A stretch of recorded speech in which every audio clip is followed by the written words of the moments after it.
सादर जय श्री माता जी की। आज नवरात्रि का द्वितीय दिवस अर्थात दूसरा नवरात्र है। द्वितीय नवरात्र का यह स्वरूप, द्वितीय नवरात्र के इस दिन माँ ब्रह्मचारिणी की पूजा की जाती है और माँ ब्रह्मचारिणी की इस पूजा में हम जिस शक्ति का, जिस आराध्य देवी की पूजन करते हैं, उस पूजन का जो अर्थ है वह माँ भगवती ब्रह्मचारिणी से जुड़ा हुआ है, जिनका बीज मंत्र है ह्रीं श्री अंबिकाय नमः। साधक जब ब्रह्मचारिणी की पूजा करता है, नवरात्रि के इस दूसरे दिन मूलाधार चक्र से उठकर के कुंडलिनी स्वाधिष्ठान चक्र में इनका ध्यान किया जाता है और माँ ब्रह्मचारिणी स्वाधिष्ठान चक्र को जागृत करती है। संयम, तप, वैराग्य और विजय प्राप्ति की माँ दाई है। उसके बाद में अगर हम बात करें माँ ब्रह्मचारिणी के स्वरूप की, तो ब्रह्मचारिणी स्वरूप जो है वह माँ भगवती उमा का ही एक स्वरूप है। और माँ भगवती उमा के उस स्वरूप की यदि हम बात करें तो सबसे पहले जो कल मैंने कथा आपको बताई थी कि सती के दाह होने के बाद, सती के अपने योग अग्नि में स्वयं को दग्ध करने के बाद माँ सती का पुनर्जन्म हिमाचल के घर, हिमालय के घर, हिमवान के घर हुआ था। माँ मैना की कोख से माँ पार्वती का जन्म हुआ। देवर्षि नारद द्वारा प्रेरणा दी गई और उस प्रेरणा के चलते माँ भगवती पार्वती ने भगवान शिव को पति स्वरूप प्राप्त करने के लिए अपनी प्रार्थना, अपनी उपासना, अपनी तपस्या प्रारंभ की। अनेकानेक हजारों हजार वर्ष तक तपस्या करने के कारण माँ भगवती पार्वती का एक नाम ब्रह्मचारिणी पड़ा।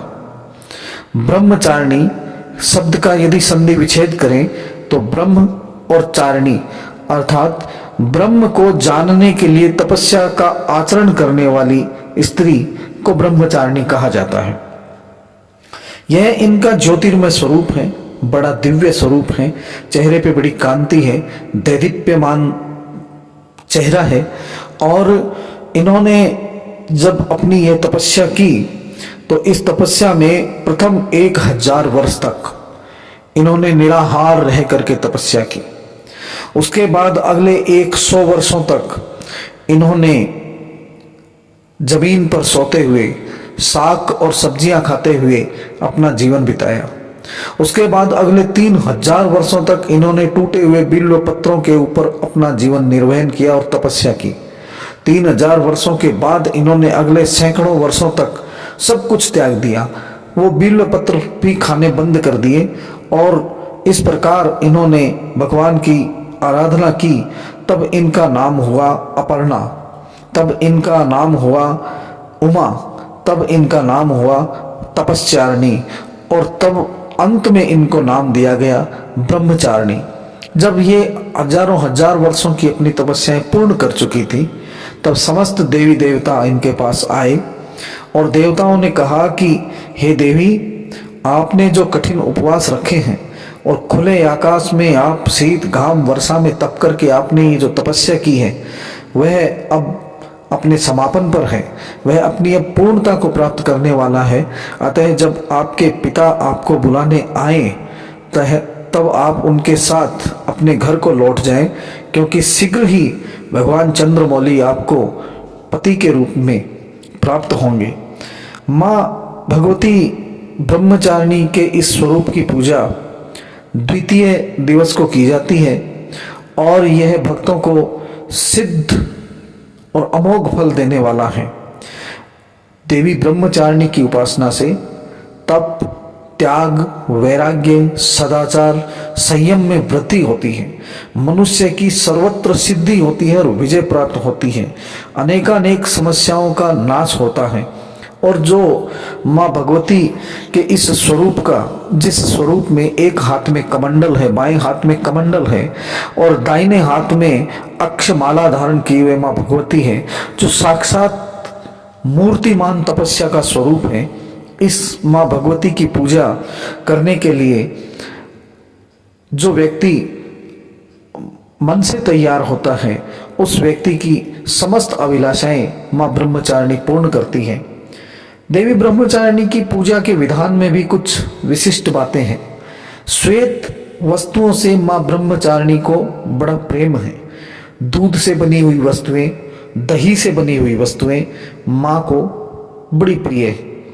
शर्करा, घी यानी घृत, चीनी, मिश्री, इनका भोग माँ का प्रिय भोग है। इसके अलावा अन्य प्रसाद भी माँ को अर्पित कर सकते हैं। माँ कुछ भी ग्रहण कर लेती हैं। जिन्होंने टूटे हुए बिल्व पत्र खाए हों वह कुछ भी ग्रहण कर सकती है, लेकिन इनका प्रिय जो प्रसाद है वह श्वेत वस्तुओं से बना हुआ है। फूल, अक्षत, रोली, चंदन और पुष्प द्वारा इनकी पूजा की जाती है।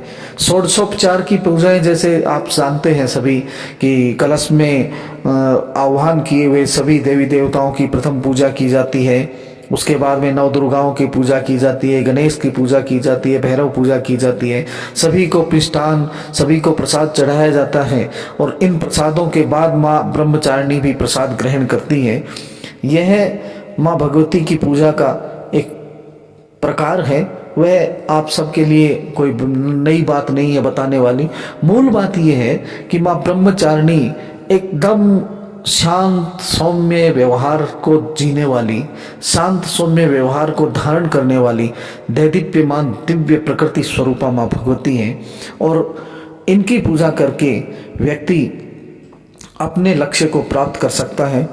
माँ भगवती की संपूर्ण पूजा करने के बाद घी और कपूर मिलाकर के हम देवी की आरती करते हैं और अंत में अपराध स्तोत्र से माँ भगवती से क्षमा याचना भी करते हैं कि हे माँ, मैं ऐसा कुछ नहीं जानता कि आवाहनम न जानामि न जानामि विसर्जनम, पूजा चैव न जानामि क्षम्यता परमेश्वरी। तो इसी प्रकार यदि हम माँ भगवती की पूजा करें तो हमें द्वितीय नवरात्र के दिन अखंड शांति की प्राप्ति होती है और हमें सिद्धि और हमारी जो मनोकामनाएं हैं वह पूर्ण होती है। तो द्वितीय नवरात्र के इस पुण्य दिवस पर आओ हम सब मिलकर के माँ भगवती ब्रह्मचारिणी की पूजा करें और माँ भगवती से संपूर्ण विश्व के कल्याण की कामना करें। ओम नमो माँ भगवती ब्रह्मचारिणी।